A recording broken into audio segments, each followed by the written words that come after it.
রায়ে রাষ্ট্রপক্ষ হিসেবে আমরা সন্তুষ্ট। আমরা মনে করি এটা আবরার ফাহাদের বাবা আমার ডান পাশে বসে আছেন,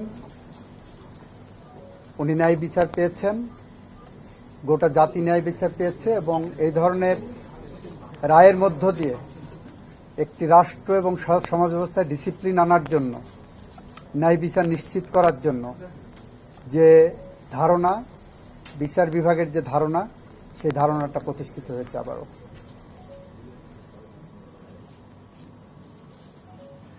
এই যে রায়টি হলো, এই রায়ের মধ্য দিয়ে আমাদের সমাজ ব্যবস্থার মধ্যে আসলে কি বার্তা আসলো? যে ঘটনাটি ঘটেছিল খুবই হিনিয়াস একটি ঘটনা ঘটেছিল, ডুয়েটের মতো প্রতিষ্ঠান, সমাজ কি বার্তা পেল এই রায়ের মধ্যে? এই রায়ের মধ্যে দিয়ে সমাজ বার্তা গেল যে আপনি যত শক্তিশালী হন না কেন, আপনার পিছনে যত শক্তিই থাকুক না কেন, সত্য একদিন প্রতিষ্ঠিত হবে এবং ন্যায় বিচার প্রতিষ্ঠিত হবে। স্যার, এই রায়ের মধ্যে দিয়ে ছাত্র রাজনীতির বিষয়ে কি কোনো বার্তা আছে কিনা, আলাদা বার্তা? বার্তা তো সবার জন্যই আছে যে আপনি যা করেন আইনের গণ্ডির মধ্যে থেকে করেন, আপনি যা করেন পাশবিকতা দেখানোর কোনো জায়গা না, আপনার মনুষ্যত্ব জাগরণ করতে হবে।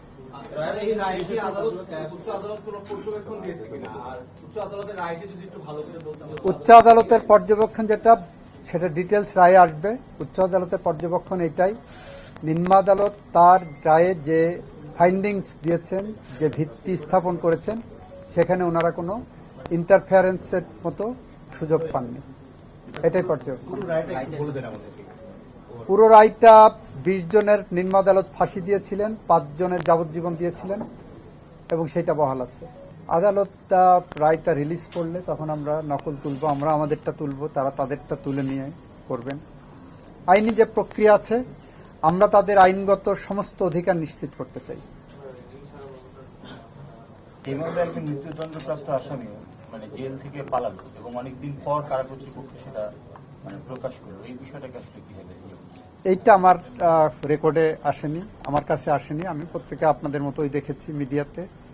যদি এরকম ঘটনা ঘটে থাকে নিশ্চয়ই কারা কর্তৃপক্ষ এটা তদন্ত করবেন এবং তাদের আইনানুগভাবে যা করণীয় সেটা করবেন।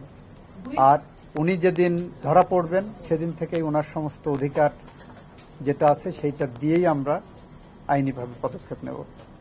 বুয়েট কর্তৃপক্ষের ব্যাপারে কি কোনো বক্তব্য ছিল এই নিম্ন আদালতের রায়ে, বা তাদের কোনো গাফিলতি, তাদের ভূমিকা? আমরা এই বিষয়ে এখন পর্যন্ত কোনো পাইনি, এটা নিয়ে কোনো কথা মন্তব্য এখন করবো না, যেহেতু হাইকোর্টের রায় এখন আমাদের সামনে আসেনি। আপনি আর্গুমেন্টে কিছু কথা বলেছিলেন যে রায়টা বহাল রাখাটাই ন্যূনতম মার্সি দেখানোর সুযোগ নিয়ে আসেন, কি মানে বলেছিলেন আর্গুমেন্ট?